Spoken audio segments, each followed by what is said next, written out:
بسم اللہ الرحمن الرحیم۔ السلام علیکم ورحمۃ اللہ وبرکاتہ۔ میں مسلم گزدار، آپ دیکھ رہے ہیں یوٹیوب چینل نشاط ثانیہ۔ سب سے پہلے درود السلام، اللہم صلی علی محمد وعلی آل محمد کما صلیت علی ابراہیم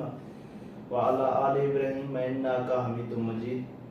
اللہم بارک علی محمد وعلی آل محمد کما بارکت علی ابراہیم وعلی آل ابراہیم انک حمید مجید۔ جو آدمی نماز میں مشغول ہو، جو خطبہ دے رہا ہو، جو احکام فقہیہ بتا رہا ہو، جو کسی مقدمے کے فیصلے کے لیے بیٹھا ہو، اذان دے رہا ہو، اقامت کر رہا ہو، درس دینے میں مشغول ہو، نوجوان اجنبی عورت ہو، شطرنج کھیل رہا ہو، آوارہ قسم کا آدمی ہو، اپنی بیوی کے ساتھ بے تکلفی کی حالت میں ہو، غیر مسلم ہو، ستر کھلی ہو، قضائے حاجت کی حالت میں ہو، بد دین ہو، لغو فضول گوئی میں مشغول ہو، جھوٹ بولنے کا عادی ہو، بے قصور لوگوں کو بے آبرو کرنا اور انہیں برا بھلا کہنا اس کی عادت ہو، مسجد میں نماز کے انتظار میں تسبیح میں مشغول ہو، جو شخص کھانے میں مشغول ہو، اس کو فی نفس سے اسلام کرنے میں کوئی حقاقت نہیں، لیکن چونکہ اس سے کھانے کی طلب کا احساس ہوتا ہے، اس لیے جو شخص بھوکا ہو اور کھانا کھانا چاہتا ہو وہ کھانا کھانے والے کو سلام کرے، ورنہ نہیں کرنا چاہیے۔ نمبر 2، معتبر و مستند قول کے مطابق ختنہ سنت موقدہ ہے۔ 7 سے 12 سال کے درمیان ختنہ کرا دینا مستحب ہے،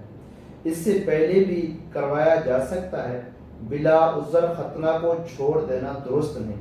البتہ کوئی عذر ہو، جیسے کوئی شخص بڑی عمر میں مسلمان ہوا ہو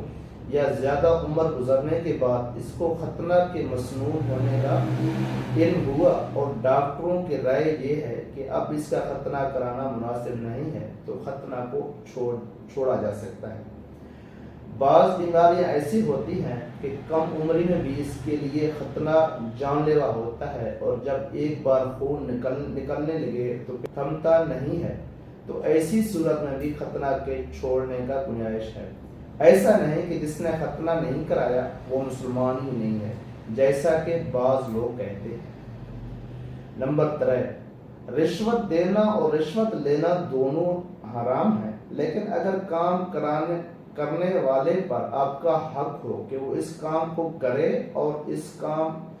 بھی جائز ہو اور اس کا مقصد دوسروں کے ساتھ ظلم زیادتی نہ ہو، تو اپنا حق لینے کے لیے اور ظلم ناانصافی سے بچنے کے لیے دل کی کراہت کے ساتھ رشوت دینے کی گنجائش ہے، لیکن رشوت لینا ہر حال حرام ہے۔ رشوت دینا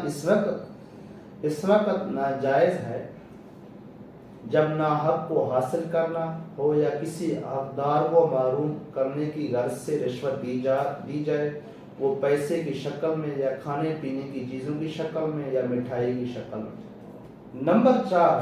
مرید ہونے کا مقصد اپنے نفس کی اصلاح کے لیے کسی نیک شخص سے تعلق رکھنا ہے، جیسے طلباء اپنی تعلیم کے لیے کسی استاد سے رابطہ رکھتے ہیں۔